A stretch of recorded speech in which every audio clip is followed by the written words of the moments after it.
Hello नमस्कार, मी सोनाली. सर्वांचं मनापासून स्वागत आहे. सर्वांना श्री स्वामी समर्थ. सगळ्या जणी कशा आहात? कालच्या व्हिडिओला दिलेल्या प्रेमासाठी खूप खूप मनापासून तुमचे आभारी आहे. बाकी तुमच्या कमेंट किंवा तुमचे प्रश्न ह्या खूप साऱ्या गोष्टी असतात आणि मी जसं रेग्युलर व्हिडिओमध्ये मला जसं जमेल तसं मी तुमच्या प्रश्नांची उत्तर जी आहे ती देतच असते. आता सगळ्यात जास्त येणारा जो प्रश्न आहे तो आता श्रावणातील जे काही पूजापाठ वगैरे सुरू असेल याच्याबद्दल आहे. तर त्याच्यावर एक स्पेशली व्हिडिओ करणार आहे मी लवकरच, 1-2 दिवसामध्ये तुम्हाला शेअर करेन. तर आपल्याला घरासाठी झेंडा आणण्यात आलेला आहे. हे बघू शकता, तुम्हाला दिसते इकडून आहे इकडून दोन्हीकडून पण आहे. तर हा झेंडा एवढा उंच आहे ना की बघा माझी उंची आणि या झेंड्याची उंची तेवढीच आहे.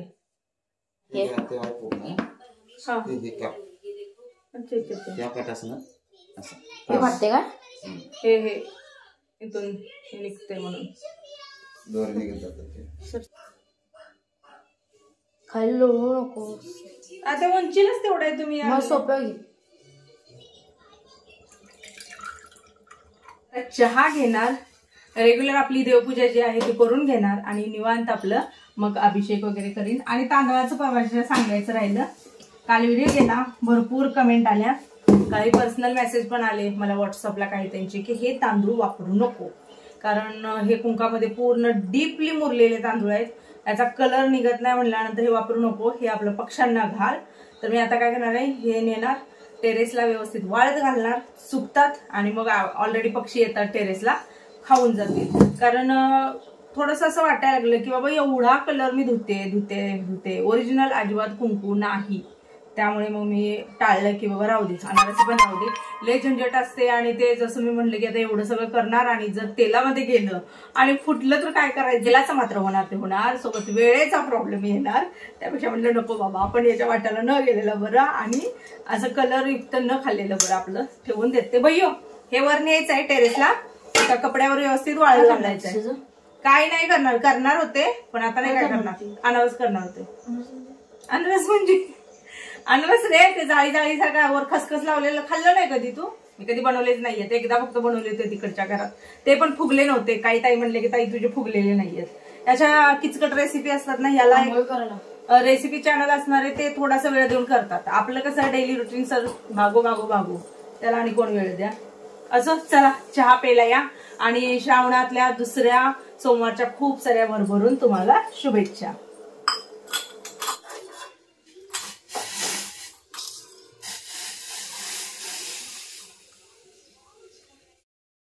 फुलं तोडायला भरपूर सारे जणी म्हणतात की छान अशी बास्केट आण फुलं तोडायला. मी घेतलेले चालून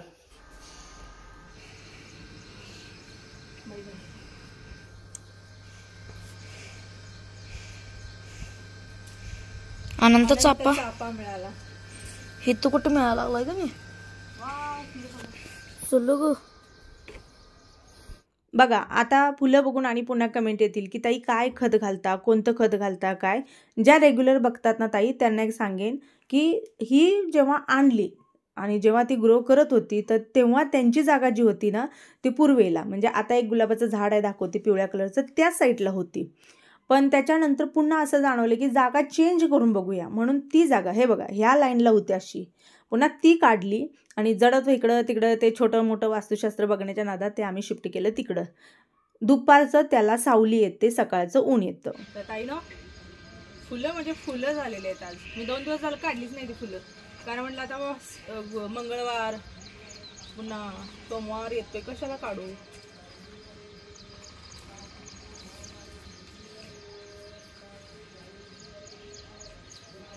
काही फुलं पुढं गेली बघ, मी काढली नसल्यामुळं.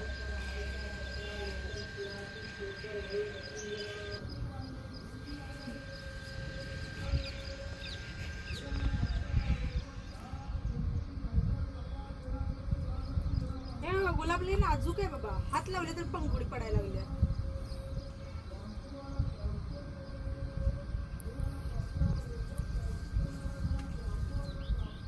अरे किती पडाले, लय नाजूक आहे, लय नाजूक गुलाब आहे.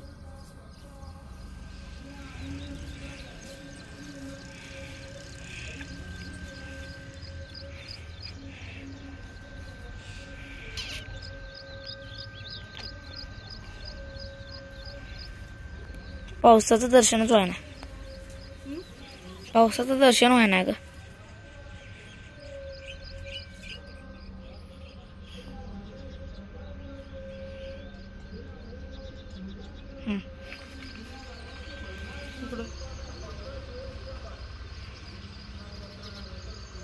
तर याला आता कळे यायला लागलेत.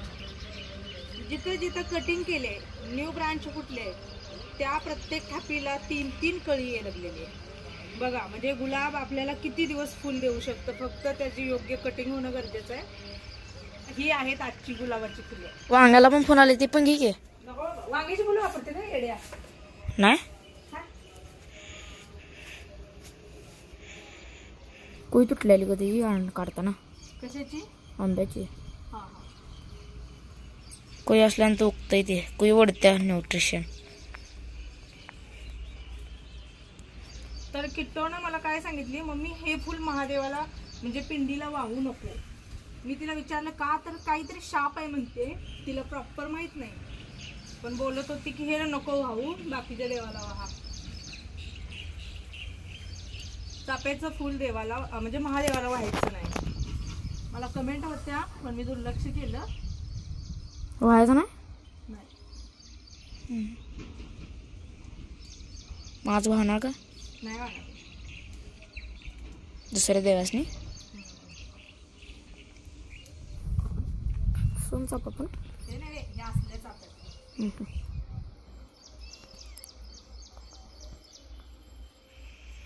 उगू तरी दे.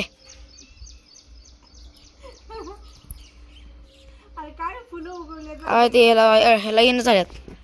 अर्धी अर्धीच फुलं उगवायला लागले. ते बघा हे फुल कसं उगवले, हे बघ कसं उगवले.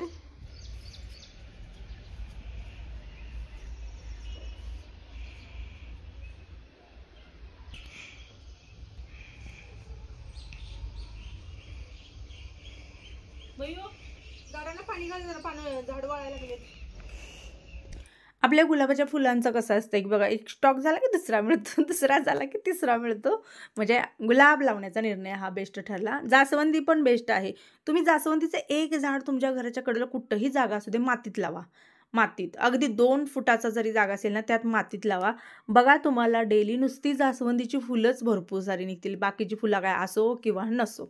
असो तुम्हाला मी थोडंसं दाखवेन की बघा, तुम्हाला जर हे रिझल्ट बघायचं असेल तर ज्या दिवशी मी झाडांची कटिंग हा व्हिडिओ शेअर केला त्याच दिवशीचा तो व्हिडिओ आणि हा व्हिडिओ दोन्ही एकत्र 2 मोबाईलमध्ये लावा आणि बघा की तेवढ्या दिवसानंतरचा हा रिझल्ट कसा आहे. आता कळ्या बघू शकता खूप छान निघालेल्या आहेत, कारण कटिंगनंतर छान ग्रोथ होते, कळी निघते. आणि हे बघा, हे जे आहे ते आपलं कृष्णकमळ. एक त्या म्हणते की आमच्या कृष्णकमळाला फुलंच येत नाहीत ग ताई, कसं काय. आता मला पण ते काय माहीत नाही आहे, सॉरी कळ्या कशा येत आहेत. हे आणल्यापासून असंच आहे, त्याच्यानंतर त्याची ग्रोथ चांगली झालेली आहे. आणि याला तर प्रचंड प्रमाणात कळी आहे, पण मी जसं म्हटलं की निम्मी कळी जी आहे ती गळूनच जाते. असो सगळं करून आले. त्याच्यानंतर मग पूजापाठला आपल्याला सुरुवात झाली. रोजची नित्य देवपूजा उरकली आणि त्याच्यानंतर तुम्हाला एका प्रश्नाचं उत्तर देते, कारण नवीन काही ताई असतात, नवीन लग्न झालेल्या वगैरे आणि कामानिमित्त बाहेर असतात आणि त्यांना कळत नाही, तर त्यांचे असे प्रश्न होते की अन्नपूर्णा तांदळातच ठेवावी का. तर हो, तांदळात ठेवावी. आणि तिच्या हातात जी पळी आहे ना, ती पळी अशी ओपन ठेवायची नाही, मोकळी, त्यात 2-3 दाणे का होईना ठेवून मग अशा पद्धतीनं तिची पूजा करायची. बरं, आता हा झाला. पण नॉर्मली सर्वांचा येणारा प्रश्न जो असतो तो हा असतो की पूजेमधलं जे उरलेलं तांदूळ असतं, जसं आता वैभवलक्ष्मीचं, ते काय धान्याला घाला किंवा स्वतःच्या धान्यात ठेवा, सॉरी पक्षाला घाला किंवा स्वतःच्या धान्यामध्ये होता. पण इतरही असतात, आता जसं कुंचन, श्रीयंत्राच्या खालचं किंवा हे अन्नपूर्णा मातेचं तांदूळ वगैरे. तर आपल्या अडचणीच्या काळात त्याचा आपला हात वगैरे लागतो, मग तुम्ही ते डब्यामध्ये ठेवता का काय करता. हे बघा, तुम्हाला जर टेन्शन असेल तर तुम्ही एक काम करायचं की तेव्हाच्या तेव्हाच काढलं ना तांदूळ, त्याच दिवशी भात बनवा, त्या दिवशी खीर बनवा. कारण आपण काय किलो पूजत नाही. हा एक तुमचा प्रश्न झाला की ज्यांना वाटतं त्यांना सांगते. दुसरी गोष्ट, मी काय करते, मी ही कुठलीच गोष्ट मान्य करत नाही ना मानत नाही. मी तुम्हाला खरं सांगते ना, मी हे डोक्यात ठेवत नाही. याच्या आधी पण मी सांगितलेलं आहे, माझे तांदूळ तसेच जातात धान्यामध्ये, म्हणजे आपल्या आहे त्या डब्यामध्ये, त्यातलेच डब्यामधले तांदूळ पुन्हा मी वापरत असते देवपूजेसाठी. का तर हे माझं एक मत आहे, मी या गोष्टी मानत नाही, त्यामुळे मी ते फॉलो करत नाही. तुम्ही करत असाल बघा, रिस्पेक्ट तुमचा पण आहे, माझा पण आहे. असं नाही की बाबा माझा रिस्पेक्ट म्हणजे मी माझा स्वतःचा पण रिस्पेक्ट नाही करत, मला नाही पटत त्या गोष्टी. कारण का धान्य टोचण्यापासून कारखान्यात येईपर्यंत किती जणांचा हात लागलेला असेल, किती लेडीजला प्रॉब्लेम आला असेल, किती जणांचे त्याला हात लागले असतील आणि मग ते तुमच्याकडे आलेलं आहे. मग तुम्ही पूजा करताना तुम्ही असा नाही विचार केला की अरे ह्या कोण लेडीज असेल आणि तिचा जर हात लागला असेल तिचे अडचणीच्या काळातला, मग हे कसं पूजायचं. जसं म्हणतो ना की आपल्या ह्याच्या मागं अंधार असतो, तशाच पद्धतीने आहे. मग ते जर तुम्ही सगळं पूजता तर मग पूजा झाल्यानंतर कशाला शुद्ध अशुद्ध ह्या गोष्टी पाहिजेल त्या. जर आधीच तुम्ही डायरेक्टली स्वच्छतेनं जाऊन धान्य लावणार आहे का, स्वच्छतेनं जाऊन काढणार आहे का, स्वच्छतेनं जाऊन आणणार आहे का, ह्या गोष्टी काय आहेत का, म्हणून मी मान्य करत नाही. पण हो, हे जे कोण फॉलो करतात त्यांना मी चुकीचं म्हणत नाही. तुम्ही तुमच्या मतांचा रिस्पेक्ट ठेवा, मी माझ्यांचा ठेवते. ज्यांना प्रॉब्लेम वाटतो त्यांनी तेव्हाच्या तेव्हा करणे किंवा धान्य पक्ष्यांना घालणे किंवा एखादा गोड पदार्थ खाऊन संपवणे. आणि माझ्यासारखे मग असतील तर त्यांनी नेऊन आपल्या धान्यात होता, पाहिजे तेव्हा करा, पाहिजे तेव्हा खावा. असं परवाना प्रियंका ताईनं दिलेली जी वस्त्र आहेत ना एवढी सुंदर दिसतात ना. पुन्हा एकदा ताईचा नंबर मी इथं स्क्रीनवरती देत आहे. तुम्हाला खरंच सांगेन वस्त्र A1 आहेत. एकदाच आपली इन्व्हेस्टमेंट खूप बेस्ट ठरणार आहे. आणि किती सुंदर दिसतात बघा महाराज. अजूनही खूप सारे दिलेले आहेत. एक दिवशी तुम्हाला व्यवस्थित मी प्रॉपर दाखवेन, अगदी छोटे असू दे मोठे असू दे त्यांच्यासाठी एकदम परफेक्ट बसतं. पूजापाठ सगळं झाल्यानंतर मी पटापट बनवली खिचडी. भगर खाण्यासाठी पण मला भरपूर कमेंट असतात, ताई भगर चालत नाही, ह्याला चालत नाही, त्याला चालत नाही. हे बघा तुमच्याकडे आहे, आमच्याकडे तसं काही नाही आहे. पहिली गोष्ट सांगते, आजीला शाबू पचत नाही, खूप प्रॉब्लेम क्रिएट करतो, त्यामुळे ती जवळजवळ 99% भगरीला मान्यता देते. आणि बऱ्याच जणी म्हणतात की चालत नाही. आजीचं एक आहे बघा, कोणत्या गोष्टी करायच्या, कोणते नियम पाळायचे ज्यातून कोणाचं नुकसान करत नाही, ज्यातून कोणाला आपण त्रास देत नाही आहे, ज्यातून कोणाचं लुबाडत नाही आहे, ज्यातून दुसऱ्याचं नुकसान होत नाही आहे, ज्यातून अशा गोष्टी होणार नाही आहेत की बाबा ते एक पाप आहे. ह्या गोष्टी जेवढं होता होईल तेवढं आपण पाळायच्या. हे बाकीचं हे खायचं नाही, ते खायचं नाही, हा नियम तो नियम, हा नियम फक्त आपल्या हिशोबानेच आपण करायचा. आपल्याला पोटाला पचत नाही ना, गेला नियम आपण खायचं, असं आजीचे विचार आहे. त्यामुळे ती रेग्युलर भगरच खाते. ओके, आता खिचडी झालेली आहे तयार. पहिला देवाला नैवेद्य दाखवूया. ही सगळी गँग इथं आहे. नाही ओ नैवेद्य दाखवून घ्या तेवढा. अरे दाखवा ना. कसं पळायला येतो बाई, उशीर झालाय. तर चला नैवेद्य दाखवून घेते. आता मला दाखव म्हणतात, मला मीच दाखवायला पाहिजे. बरं, तुम्हाला एक अपडेट द्यायची होती माझ्या तिकडच्या चॅनलसाठी, साडीच्या. आणि ज्या ज्या ताईंनी साड्या वगैरे घेतलेल्या आहेत त्यांच्यासाठी सांगेन की बाबा पार्सल जर पोचली नसतील टेन्शन घेऊ नका. शनिवार रविवार 2 दिवस सुट्ट्या पडल्या आणि सोमवार मंगळवार पूर्ण ऑल इंडिया पोस्ट बंद आहे म्हणून सांगण्यात आलेलं आहे. त्यामुळे तुम्हाला पार्सल थोडीशी लेट पोचणार. आता हे मला तर प्रॉब्लेम माहीत नव्हता की बाबा हे पुढं असं आहे. त्याची आयडिया असती तर मग पुढे एकतर आधी खूप फास्ट केलं असतं किंवा नंतर केलं असतं.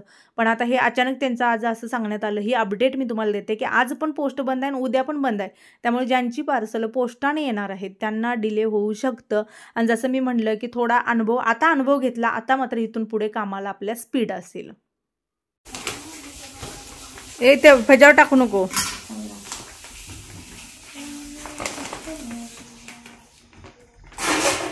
ए चला या खाऊ आणलाय पॅन्टाड.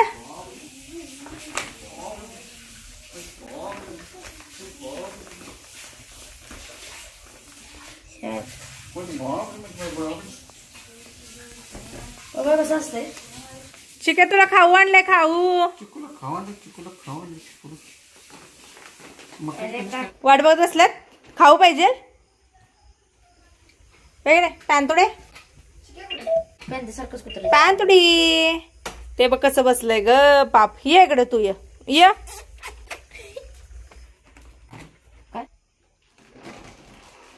तर इथे नाही या पोरांचं जरा रिॲक्शन बघा. पॅन्थरला माहित असतं, वासावरून यांना कळतं हे आमचा खाऊ आहे.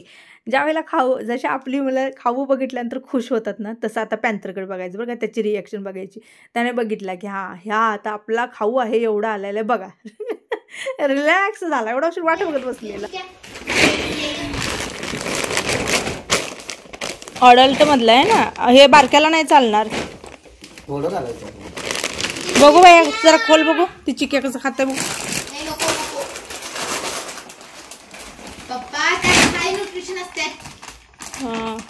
चिक्याला नाही चालणार. चिक्या तुला नाही चालत खाऊ. ए चिको चिको हे बाय चिक्याला घाल बघू. ए चिको या चिक्याला दे 2 दे चिक्याला. चिको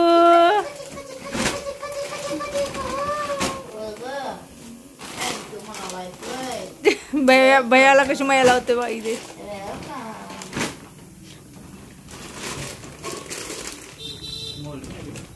भैया दूध घे जा असं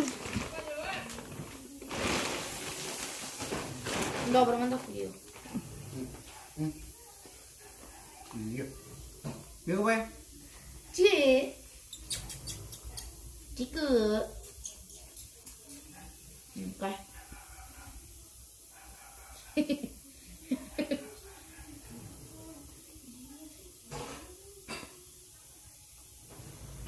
हा काय प्रकार.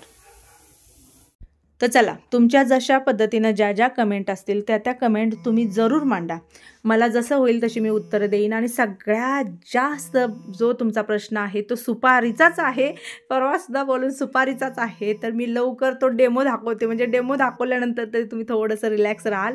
शेवटी एक उत्सुकता असते बघा. प्रत्येकाची स्वप्न असतात आणि तुमच्या स्वप्नांचा रिस्पेक्ट आम्हीही करतो. कारण मी जसं म्हणलं की तुम्हाला जसं वाटतं ना तशी आमची पण कधी काळी स्वप्न होती. कारण 800 रुपयेच्या रूममध्ये मी राहत होते. 800 रुपयेच्या भाड्याच्या रूममध्ये. त्यावेळेला पण मला असं वाटायचं कधी पूर्ण होईल.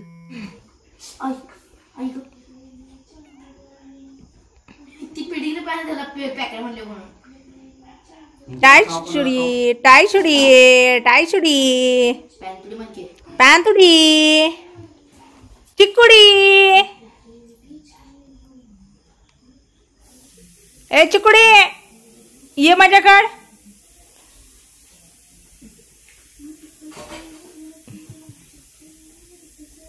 तर चला ताईनो मी ह्या व्हिडिओचा इथं सेंड करते. व्हिडिओ आवडला असेल तर लाईक करा आणि काय चुकलं असेल तर माफ करा. चला सर्वांना श्री स्वामी समर्थ.